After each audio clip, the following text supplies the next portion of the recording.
Hello everyone, a very good evening to all my viewers, to all my dear wonderful students and my dear friends.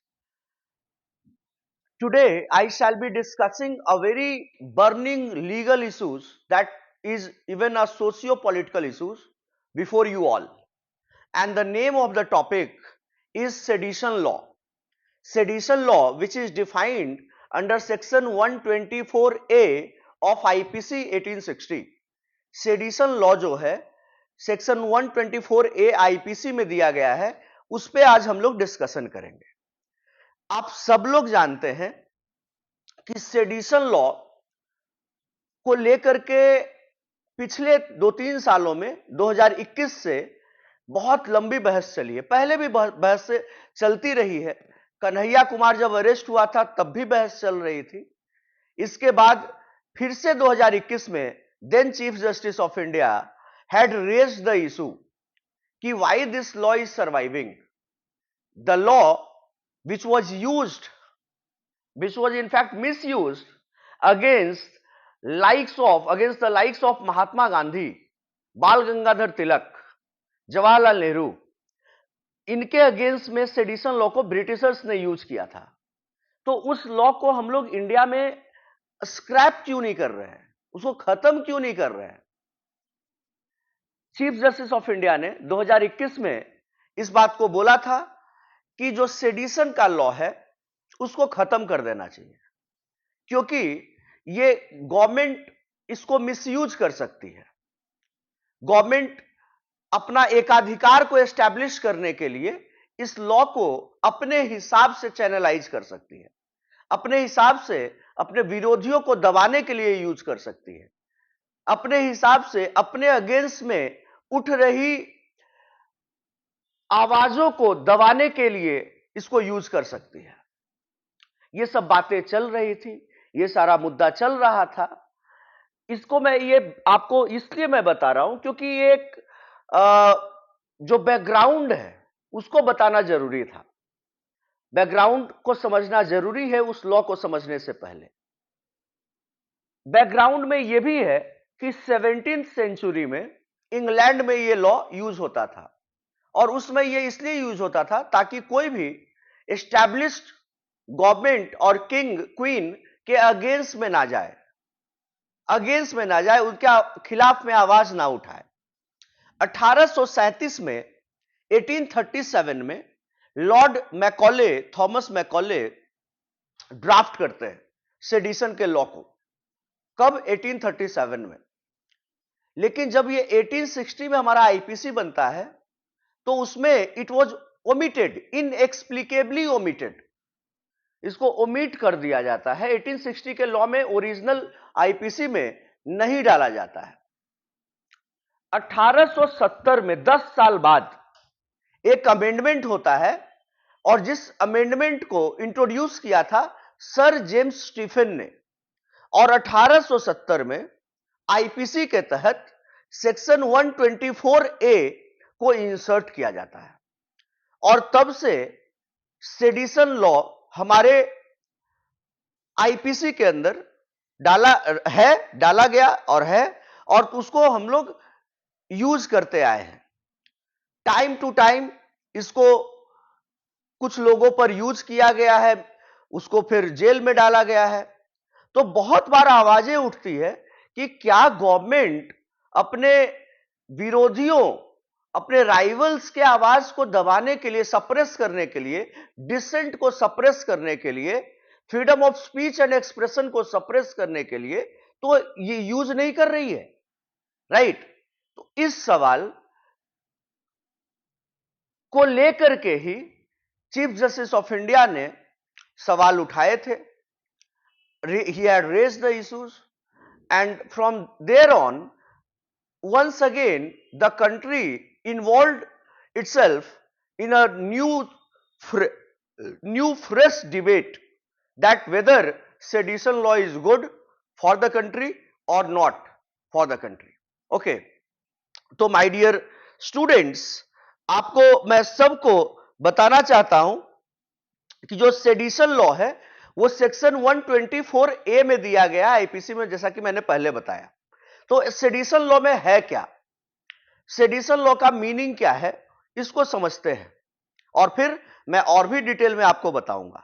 Sedition law का जो verbatim है, जो IPC में use किया जाता है, वो मैं आपके लिए एक बार पढ़ता हूं। That any words, any person by words either spoken और written or by signs or visible representation or otherwise brings or attempts to bring into hatred or contempt or excites or attempts to excite disaffection towards a government established by law in India। देखिए, अभी इसको समझने की कोशिश करते हैं। इसमें कहा क्या जा रहा है कि कोई भी पर्सन वर्ड से whether that the words might be spoken or written or by visible representation, किसी भी माध्यम से, कार्टून के माध्यम से, स्टैचू के माध्यम से, एफिगी के माध्यम से, जेस्चर से, राइट, किसी भी माध्यम से अगर वो हैट्रेड और डिसअफेक्शन लाना चाहता है towards a government which is established by the law, तो ये सेडिशन का मामला बनेगा। अब यहां पर सवाल यह है कि डिसअफेक्शन का मतलब क्या है। डिसअफेक्शन का मतलब यह है कि disloyalty and all feelings of enmity. आपका जो आईपीसी है वो कह रहा है that disaffection includes disloyalty and all feelings of enmity. मतलब देश के खिलाफ गद्दारी, देश के खिलाफ वफादारी नहीं और देश के प्रति एक दुश्मन वाला रवैया। Comments expressing disapprobation of the measures of the government with a view to obtain their alteration by lawful means. अभी देखिए, मैं आपको इजी लैंग्वेज में समझाता हूं कि इसमें यह कहा जा रहा है कि अगर आप शब्दों के द्वारा या तो बोल करके या तो लिख करके या फिर विजिबल रिप्रेजेंटेशन के द्वारा किसी भी माध्यम से अगर आप एक चुनी हुई सरकार के खिलाफ में अगर आप डिसअफेक्शन, लोगों के मन में एक गुस्सा डालते हो, एक डिसलॉयल्टी डालते हो, एक दुश्मनी का भाव डालते हो कि सरकार को उखाड़ करके फेंक देना है, राइट। देखिए, आप सरकार के पॉलिसी को क्रिटिसाइज कर सकते हैं, यह सेडिशन नहीं है। ध्यान से सुनिएगा, आप सरकार के किसी भी पॉलिसी को क्रिटिसाइज कर सकते हैं, यह डिसअफेक्शन नहीं है, यह सेडिशन नहीं है। सरकार के पॉलिसी को क्रिटिसाइज करने का राइट आपके आर्टिकल 19(1)(a) में दिया गया है। Article 19 clause 1 sub clause A में दिया गया है, freedom of speech and expression. लेकिन अगर आप चुनी हुई सरकार को गलत माध्यम से, अनलॉफुल तरीके से अगर आप उखाड़ फेंकने की बात करते हैं तो यह सेडिशन है, ठीक है, तो यह सेडिशन है और इसकी सजा है imprisonment for life, imprisonment for life to which the fine may be added। मतलब कि लाइफ इंप्रिजनमेंट के साथ साथ फाइन भी ऐड किया जा सकता है। और एक दूसरा पनिशमेंट है कि imprisonment which may extend up to 3 years and to which the fine may be added. मतलब कि 3 साल तक की, मैक्सिमम 3 साल की सजा दी जा सकती है, plus fine may be added. And it's a non bailable offence, mind you, section 124A is a non bailable offence. अब इसके बाद देखिए क्या क्या और भी हमारे पॉइंट्स हैं जिसको कि मैं आपके साथ डिस्कस करना चाहता हूं कि कोई भी आदमी, इसका कॉन्सिक्वेंस क्या होगा कि अगर आपके ऊपर सेडिशन लॉ यूज हो गया है तो आप कभी भी गवर्नमेंट जॉब नहीं कर सकते, you are debarred from government job, okay. And then you have to live without passport. आपको पासपोर्ट आपके पास नहीं होता है and you must produce yourself in the court and at all times and whenever required. जब भी जरूरत होगी आपको कोर्ट में जाकर के पेशी देना होगा, कोर्ट में आपको पेश होना होगा। और पासपोर्ट के बिना आपको रहना होगा। अभी देखिए, जो रीजनेबल रेस्ट्रिक्शंस की बात करते हैं कि क्या इसके साथ इश्यूज है, क्या सिग्निफिकेंस है, तो जब आप रीजनेबल रेस्ट्रिक्शंस की बात करते हैं तो आप सब लोग जानते हैं कि article 19 clause 1 sub clause A में दिया गया है right to freedom of speech and expression. लेकिन इसमें आर्टिकल 19 क्लॉज 2 लोग भूल जाते हैं कि इसमें रीजनेबल रेस्ट्रिक्शंस भी है। आर्टिकल 19 क्लॉज 2 आपको रेस्ट्रिक्ट भी करता है, रीजनेबली रेस्ट्रिक्ट भी करता है कि आपका freedom of speech and expression कहां तक है, एक लिमिटेड वे में है, एब्सोल्यूट नहीं है। आप किसी को गाली नहीं दे सकते, you can not go against the sovereignty and integrity of the country, right. तो इसमें रीजनेबल रेस्ट्रिक्शंस है जिसको कि आपको समझना होगा। उसके बाद है कि sedition law helps in combating the anti national, कि एंटी नेशनल अगर कोई है, कोई टेररिस्ट एलिमेंट है, टेरर आउटफिट है, तो उसको दबाने में, उसको सप्रेस करने में, उसको उखाड़ फेंकने में, उससे लड़ने में कारगर होता है, चाहे वो एंटी नेशनल हो या सेकेशनिस्ट हो या फिर टेररिस्ट एलिमेंट्स हो। और ये स्टेबिलिटी ऑफ स्टेट को भी मेंटेन करता है, maintaining the stability of the state, कि अगर कोई भी गलत तरीके से सरकार को उखाड़ फेंकने की बात कर रहा है, डिसअफेक्शन सरकार के अगेंस्ट में एक डिसलॉयल्टी पैदा करने की कोशिश कर रहा है और अनलॉफुल तरीके से सरकार को उखाड़ने की कोशिश कर रहा है, तो वैसी आवाज को दबाना मतलब कि you are maintaining the peace and tranquillity in that particular state. Okay, तो एक ये पॉइंट है हमारा कि आप इलेक्टेड गवर्नमेंट को ओवरथ्रो होने से बचाते हैं। और फिर एक मतलब कि जो इश्यूज है वो ये है यार कि कॉलोनियल एरा का ये लॉ है जिसके तहत हमारे बहुत सारे रेवोल्यूशनरीज को परेशान किया गया, डिस्टर्ब किया गया, अरेस्ट किया गया। उसमें भगत सिंह भी थे, गांधी जी भी थे, नेहरू जी भी थे, बाल गंगाधर तिलक भी थे, लाला लाजपत राय भी थे, बड़े बड़े हमारे रेवोल्यूशनरी, हमारे स्टालवर्ड्स लोग थे। तो सवाल ये है, सीजेआई ने भी यही सवाल उठाया था कि इन इन इतने महान पुरुषों को जो भारत में राष्ट्रीय पिता कहा जा रहा है, इनको गिरफ्तार कर लिया गया इस लॉ के तहत, इसको मिसयूज करते हुए, तो उस लॉ को हम लोग क्यों अभी तक रखे हुए हैं? उसको हटा देना चाहिए। कॉन्स्टिट्यूएंट असेंबली का अगर आप स्टैंड देखिएगा तो कॉन्स्टिट्यूएंट असेंबली भी इस बात के पक्ष में नहीं थी कि सेडिशन लॉ को रखा जाए, क्योंकि उनको भी यह बात पता था कि यह कहीं ना कहीं freedom of speech and expression को कर्टेल करेगा, यह कहीं ना कहीं डिसेंट को सप्रेस करेगा, और कोई आवाज उठाने की कोशिश करेगा तो उसकी आवाज को दबा दी जाएगी, राइट। सेडिशन लॉ एक मतलब कि it will turn into a weapon to suppress people's legitimate demand and constitutionally guaranteed right to protest. Very right, कि सेडिशन लॉ कॉन्स्टिट्यूएंट असेंबली में फ्रेमर्स का, जो कॉन्स्टिट्यूशन मेकर्स है, उनका यह मानना था कि ये जो अधिकार है लोगों का कि अगर सरकार काम नहीं करेगी तो आवाज आप उठा सकते हैं, तो उनके अधिकार को कुचलने का ये लॉ है, उनके अधिकार को एकदम उखाड़ फेंकने का ये लॉ है। उनके राइट टू प्रोटेस्ट का जो अधिकार है, कॉन्स्टिट्यूशनली गारंटीड मैकेनिज्म जो है, राइट, और जो लेजिटिमेट डिमांड्स हैं उसको दबाने की, कुचलने की कोशिश है। सुप्रीम कोर्ट का भी जजमेंट है, Kedarnath Singh versus state of Bihar 1962 का जजमेंट है, 1962 का जजमेंट है।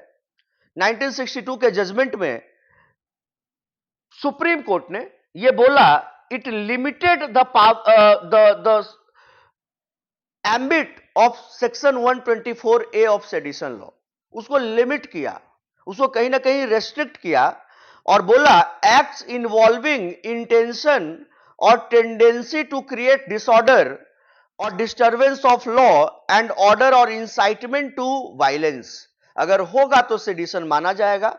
मतलब कि thus invoking sedition charges against academicians, lawyers, socio-political activists and students is in disregard of the Supreme Court's order। मतलब कि आप जानबूझ करके किसी एकेडमिशियन की आवाज को दबाने के लिए, किसी लॉयर को, किसी सोशियो पॉलिटिकल एक्टिविस्ट को, किसी स्टूडेंट की आवाज को दबाने के लिए अगर आप सेडिशन लॉ का यूज कर रहे हैं तो यह गलत है। और ये सुप्रीम कोर्ट का जो रूलिंग है 1962 में Kedarnath Singh versus state of Bihar में जो रूलिंग आया उसके कॉन्ट्राडिक्शन में है। ठीक है, अभी फिर इसके बाद देखिए कि ये डेमोक्रेटिक वैल्यूज को भी रिप्रेस करता है। इंडिया एक इसी के कारण से इंडिया को आजकल बोला जा रहा है, पहले भी बोला गया था इंदिरा गांधी के टाइम में, कि India is being described as an elected autocracy primarily because of the callous and calculated use of sedition law, क्योंकि आप कैलसली इसको यूज कर रहे हैं,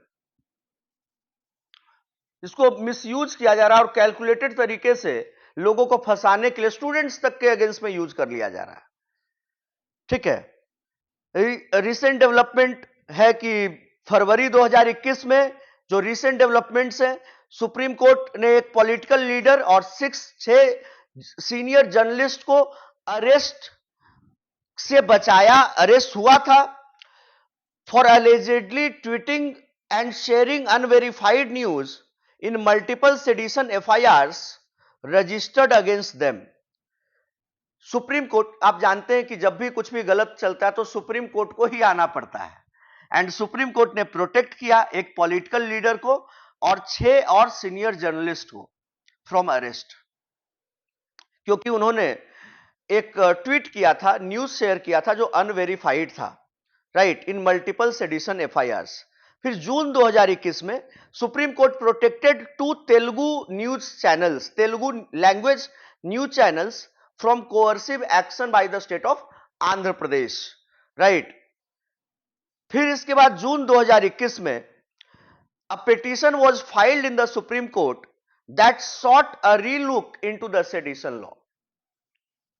एक पिटीशन फाइल किया गया जिसमें सुप्रीम कोर्ट को यह बोला गया कि एक बार फिर से सेडिशन लॉ को देखा जाए, रिव्यू किया जाए।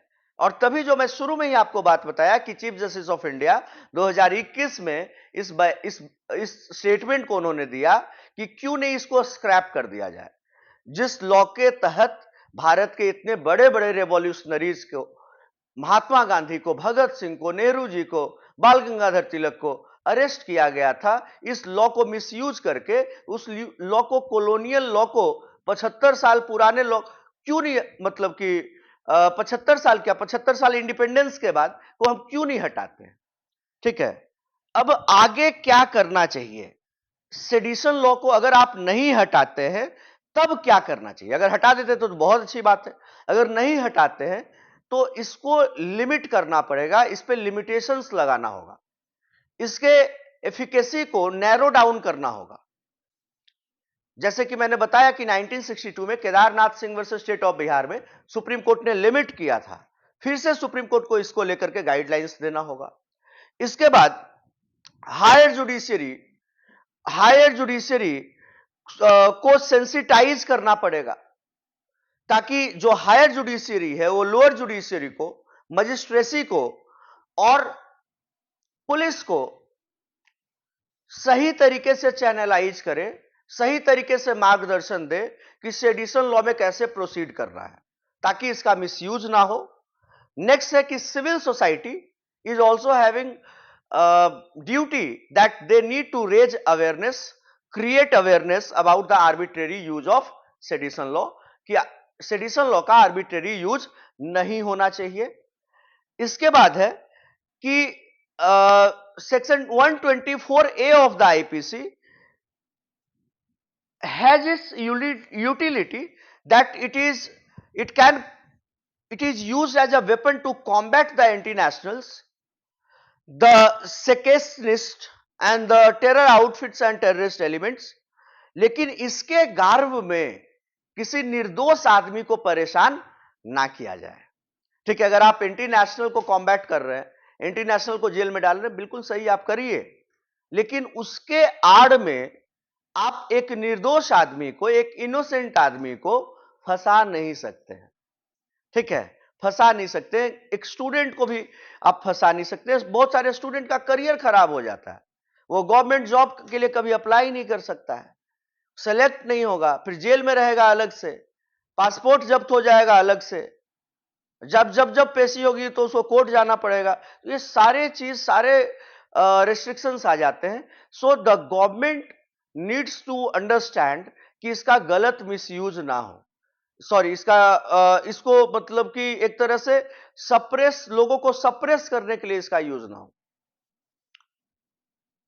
और हायर जुडिशरी का भी रोल है, सुप्रीम कोर्ट का भी रोल है कि फिर से गाइडलाइन इशू करे और उसको इसके सरकमफेरेंशियल एम्बिट को थोड़ा नैरो डाउन करे, 124A को नैरो डाउन करे, थोड़ा सा लिमिट करे, right.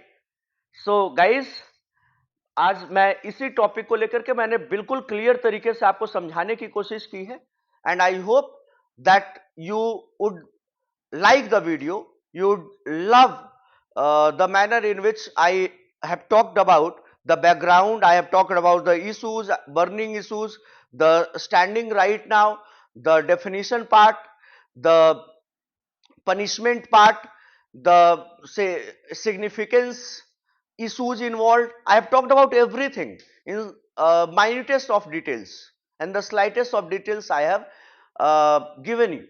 Okay, so I hope that you would like the video. और ये वीडियो बनाने के लिए कंकड़बाग ब्रांच पटना की हमारी स्टूडेंट है सिमरन, कौशल एंड आकांक्षा, इन दोनों ने बोला था, इसी के कारण से आज हमने सेडिशन लॉ पे ये वीडियो बनाया है। ठीक है, thank you guys for listening out to me, being a great audience.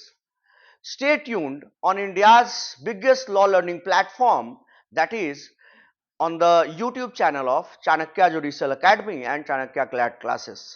We are physically available, our coaching classes are physically available at Patna, Varanasi, Lucknow and Delhi. Thank you everyone.